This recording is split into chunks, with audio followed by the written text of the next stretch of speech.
governance and autonomy, talking a little bit about what you said before with the distribution of who holds what amount of tokens. You can see here that about 96.81% of the supply, is held by wallets that have over $10 million of the asset within their holding. So really, really quite a bit of concentration.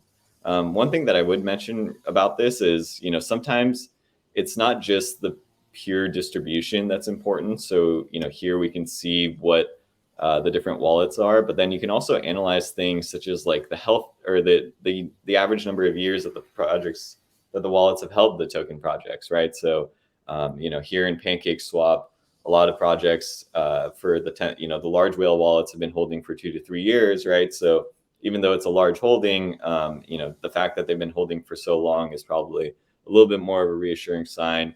Or it could also mean that, those wallets are meant for a specific purpose. So perhaps like those are team wallets, or perhaps those are staking wallets, right? So not just enough to look at like the data itself, but then directionally understand what does the data mean, and then what other insights can I pull from that data is really how we encourage users to use this platform.